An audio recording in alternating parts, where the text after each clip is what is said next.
talk about a ketogenic diet. So I did some research on it, and I mean, I've actually known about it. It's been around for thousands of years. It actually started really with epilepsy, and I guess thousands of years ago they kind of noticed that when kids didn't eat, they had less seizures. And that kind of evolved, because obviously you don't want to starve kids, so that kind of evolved into discovering a way to still instill that same principle of starvation, the same chemical environment in the body as starvation, but without actually physically starving the body. And that's where the ketogenic diet came out. That was about in the 1920s. Right about that same time, they started developing really good medications for epilepsy. So it never really took off.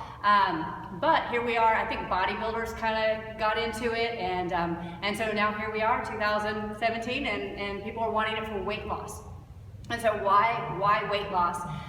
Well, a ketogenic diet, just to kind of give you the little science behind it and try to simplify things. So first of all, our diets are, we've got carbohydrates, we've got fat, we've got protein. And carbohydrates is the preferred source of fuel. So when you eat carbohydrates, it turns to glucose in the body, and your body loves that glucose for energy. That's what it prefers for energy, and then it will store any extra calories as fat.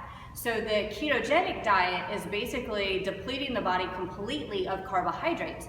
And so in the absence of glucose, the body is forced to convert stores into, and it's got to be a calorie depleted as well. And then the body will convert stores, and so we store food as fat. And so our fat turns into fatty acids in the blood, and then that eventually gets converted over into ketones. And that process is called ketogenesis. So that's where we get the name ketogenic diet. And basically, we're using those ketones that came from fat as fuel. And the brain can use them for fuel, the body can use them for fuel.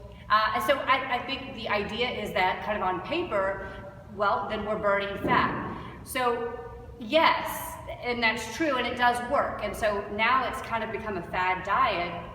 And the thing with fad diets is they do work.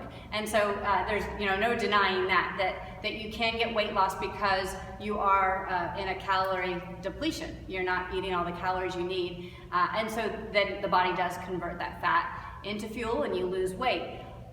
What really I wanted to look more into then is it any different than any other diet?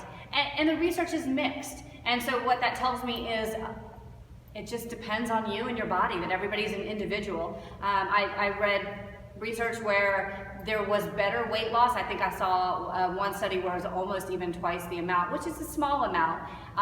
Mostly the studies are short term. We don't have really long-term studies, and the reason is it's hard to follow long-term. So we kind of see mixed results where some, there was more weight loss with the ketogenic diet, and others, there was no difference. So to me, then that just tells me it just depends on how your body responds to it. But the bigger thing that I think about is the longevity of following it. We don't have research on long-term use of the diet because people don't follow it for long term. It's extremely restrictive, and it is devoid of a lot of the comfort foods that we come to love in America, and we're not forced to starve in this country. We're an affluent country, and so it would be really hard to follow long term. And so then if you're just doing it short term, most people that lose weight short term, that diet short term and then end, they gain the weight back. And that's the reality of it. So I don't see it as a long-term fix. Certainly you'll get some results if you follow it in the short term.